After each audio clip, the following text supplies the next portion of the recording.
이사야서 61장 말씀 1절부터 4절 말씀까지만 교독하여 읽겠습니다.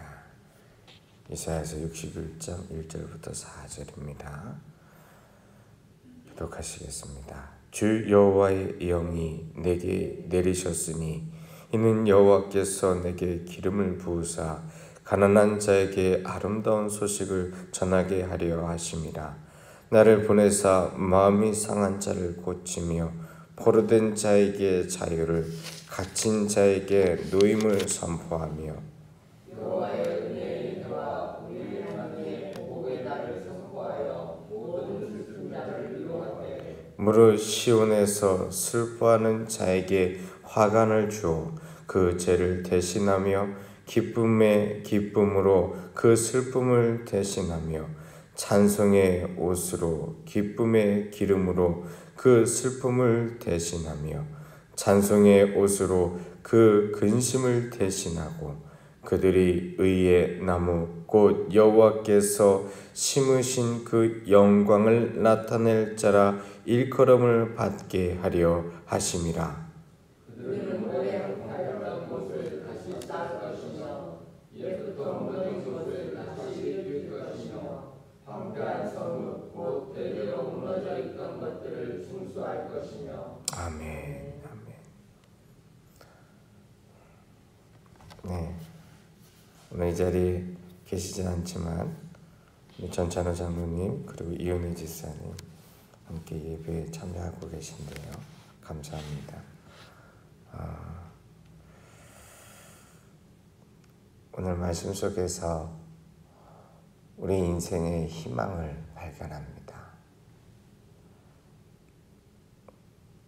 무엇인가 인생에 성공하고 목적을 이루면 모든 것이 즐거울 것 같지만 사실 그렇지 않습니다. 우리의 인간의 세상이 결단과 하나님 없이는 이루어진 것이 아무것도 없습니다. 바벨탑을 쌓았던 사람들, 하나님께서 언어가 흩어져 세계 각지로 각 민족으로 세워졌던 시간, 높은 탑을 쌓아서 하나님께 도달할 것으로 착각하였지만 딱 한 가지, 생각의 순서, 말의 순서만 바뀌어서 있어도 그들은 생각이 통하지 않았습니다. 혹시 영어가 잘 안 되시면 너무 슬퍼하지 마십시오. 영어가 안 되는 것은 영어 공부를 열심히 하지 않아서가 아니라 너무 높은 바벨탑을 쌓다가 영어하고 다른 어순으로 말하는 우리의 습관이 있기 때문입니다. 영어학자가 그런 얘기를 하더라고요. 우리나라 말은 말의 설명이 깁니다. 많이 깁니다. 그래서 어떻게 말하든지 간에 먹같이 말해도 찰떡같이 알아들을 만큼 이렇게 말이 길게 되었는데 영어는 그게 안 된다고 합니다. 주어가 들어갈 자리에 주어가 들어가야지 목적어가 들어가면 뜻이 아주 달라진다고 합니다. 하나님께서 우리에게 한글로 말씀을 읽으면서 하나님의 은혜와 뜻을 가르쳐 주시고 있습니다. 오래 황폐하였던 곳을 다시 쌓는 하나님, 옛부터 무너진 곳을 다시 일으키시는 하나님, 황폐한 것을, 대대로 무너져 있던 것을 중수하시는 하나님. 우리가 읽은 4절 말씀에 황폐라고 하는 단어가, 무너져 있는 곳이다라고 하는 단어가 3번이나 나옵니다. 인생의 자리를 가리키는 척 적합한 단어입니다.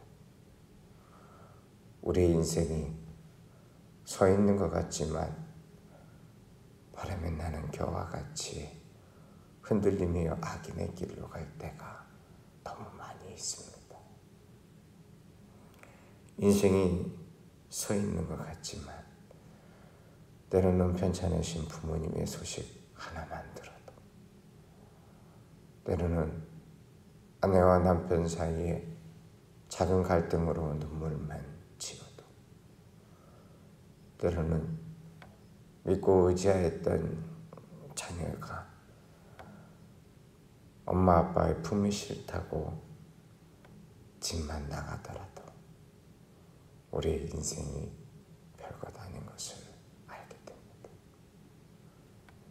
하다못해 재수를 하는 딸의 모습을 보면서도 야, 이렇게 내게 이룬 곳이 없나 라고 느끼는 것이 인생입니다.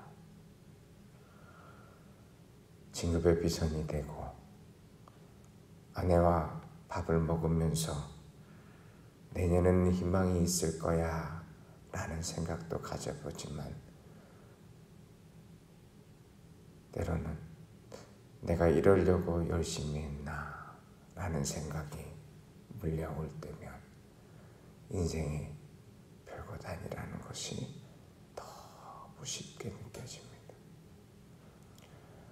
건강진단을 하고서 수술대 위에 누워서 아무것도 옴짝달싹 없는 순간, 재활을 하면서 작은 시간을 보내면서도 내 인생이 별것 아니구나 느낄 때가 얼마나 많은지 모릅니다.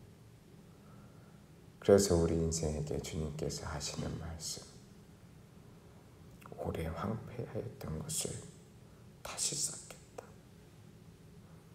옛부터 무너진 곳을 다시 일으키겠다. 대대로 무너져 있던 것을 중수하겠다. 주님께서 우리에게 희망의 메시지로 이렇게 말씀하시는 것입니다. 먼저 우리의 비참함을 알면 하나님의 은혜와 능력이 흐릅니다. 그런데 우리의 비참함을 알지 못하면 자꾸만 손가락질을 가지고 누군가 찌르게 되어 있습니다. 너 때문에 안 돼. 너 때문에 힘들어. 너로 인하여서 내 인생이 왜 이렇게 어려운지 몰라. 우리가 그렇게 말할 수밖에 없다는 것입니다. 그것을 깨닫게 하시는 것이 회개의 영입니다.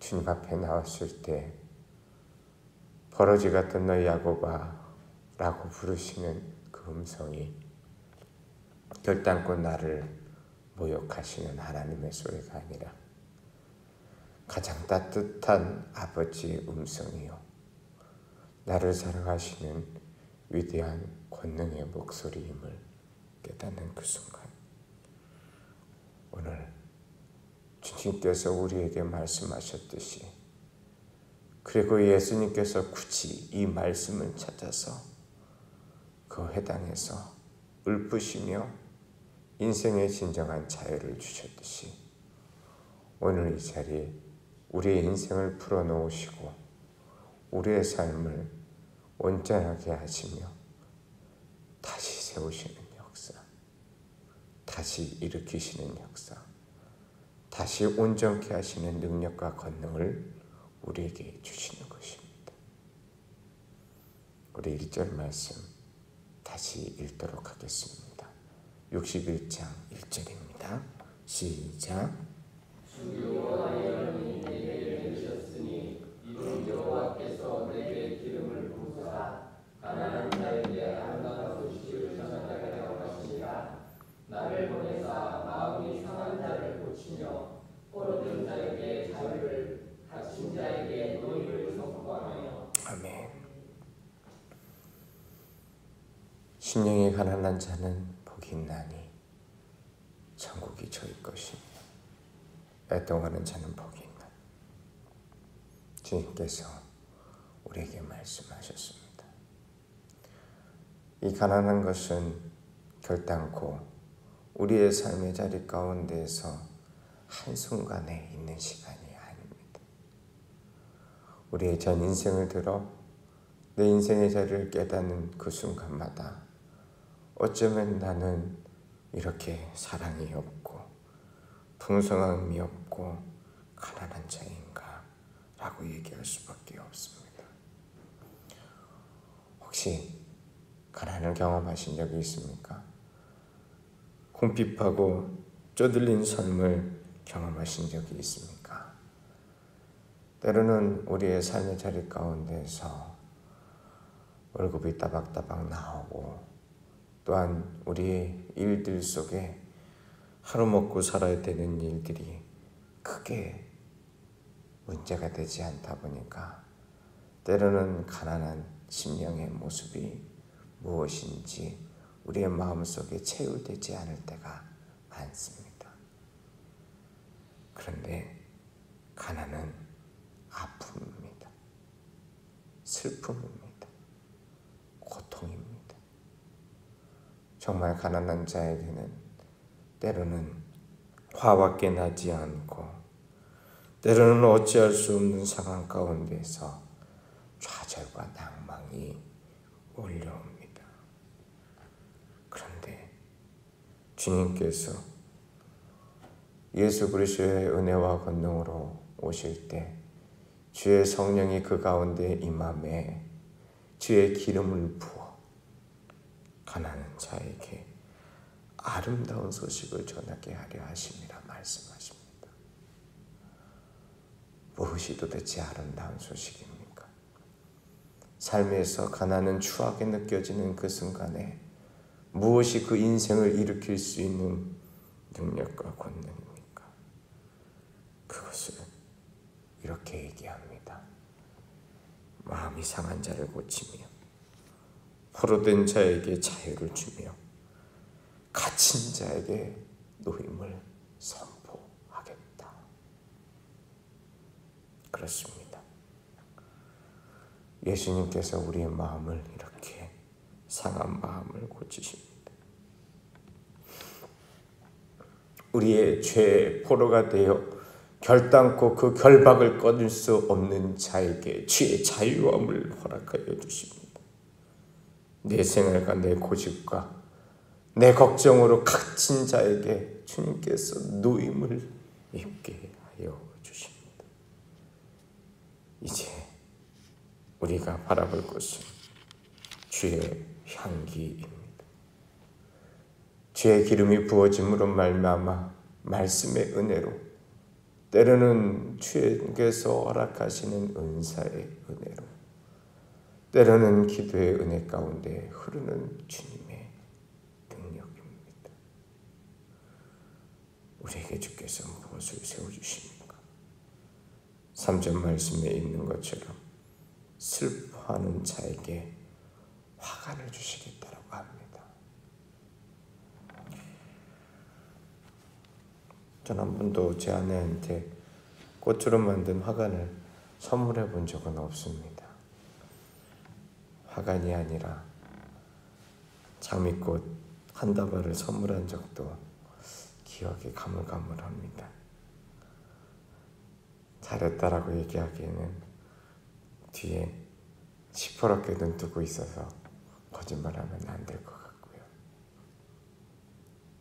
그런데 한참 전에 샤이닝 글로리라고 하는 그런 프로그램에서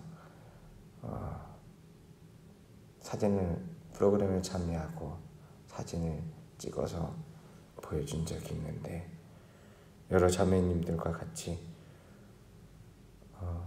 꽃으로 만든 관을 쓰고 예쁘게 웃고 있는 모습이었습니다. 너무 예쁘더라고요. 너무 보기 좋더라고요.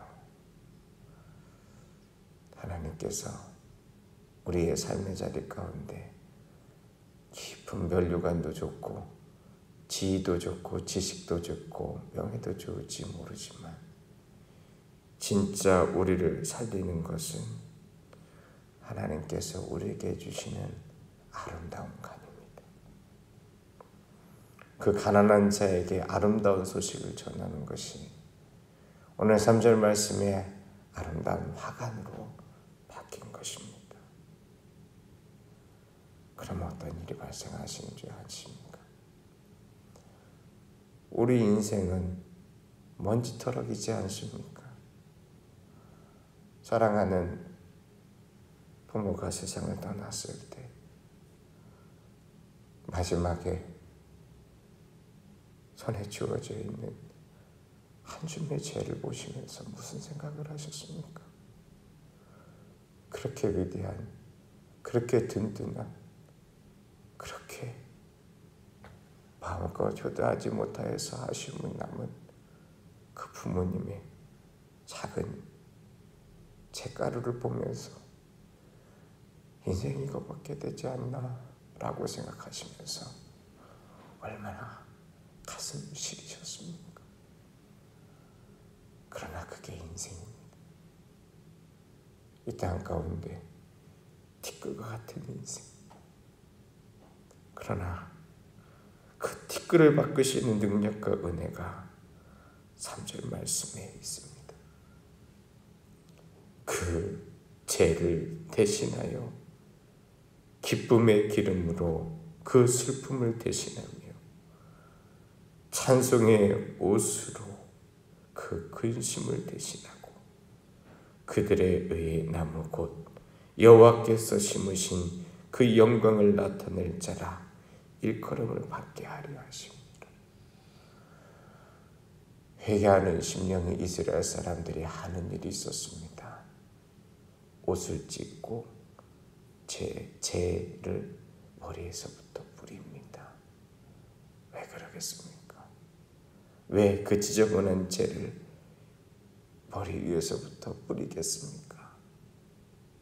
주님, 인생이 티끌입니다. 죄 지은 인생 주 앞에 죽을 수밖에 없사오니 내가 온전히 돌이키기 원합니다 라는 심령으로 그러는 것 아니겠습니까? 그런데 그 죄를 대신하여 기쁨의 기름을 발라주신다. 이 기름은 주님께서 1절 말씀 속에서 있었던 것처럼 그 머리에 부었던 향유옥합과 기름과 같은 것입니다. 예수 그리스도의 향기. 그리스도의 향기를 우리에게 바르심에 우리는 그냥 먼지터럭에 사라지는 죄가 아니라 삶을 세워주시는 찬송의 옷, 의의 나무, 찬송의 옷, 의의 나무, 곧 여호와의 영광을 나타낼 자라 입게 하신다라는 것입니다. 이때가 언제입니까? 은혜의 해입니다. 보복의 날이 아니라 위로의 날입니다. 그것을 이 예수님께서 이루셨습니다. 더 놀라운 사실은 그 예수님께서 우리의 삶 가운데, 우리의 중심 가운데 찾아오심에 우리 또한 그 삶을 살아가도록 오늘 이 자리에 병하여 주셨다라는 것입니다. 지금 슬픔에 가난에 찌들어 황폐한 삶의 자리로 신음하는 백성이 많습니다. 우리는 기도해야 합니다. 이 대한민국 땅을 위하여 기도해야 합니다. 온 세계 열방 가운데 신음하는 자를 위하여 기도해야 합니다. 언제는 내가 주님 앞에 무릎 꿇고 돌아와 주의 은혜를 선포해야 합니다. 6월을 맞이했습니다. 호국 보훈의 달, 선배들의 땀을 생각하며 나라를 세우신 하나님의 은혜에 감사할 수 있는 이 달이 되어야 할 텐데요. 가장 중요한 것은 먼저 우리의 심령에서부터 내가 주님 없으면 한자락의 죄에 불과합니다라고 하는 회개하는 심령이 되실 수 있기를 주의 이름으로 축원합니다. 기도하겠습니다. 하나님 감사합니다. 오늘 이 아침에 말씀하여 주시니 감사합니다. 이 아침에 위로하여 주시니 감사합니다. 이 아침에 감사하며 기도할 수 있게 하여 주시니 감사합니다. 주여 도와주시옵소서. 예수님의 이름으로 기도드립니다. 아멘. 하늘에 계신 우리 아버지, 아버지의 이름을 거룩하게 하시며 아버지의 나라가 오게 하시며 아버지의 뜻이 하늘에서와 같이 땅에서도 이루어지게 하소서. 오늘 우리에게 일용할 양식을 주시고 우리가 우리에게 잘못한 사람을 용서해 준 것 같이 우리 죄를 용서해 주시고 우리를 시험에 빠지지 않게 하시고 악에서 구하소서. 나라와 권능과 영광이 영원히 아버지의 것입니다. 아멘.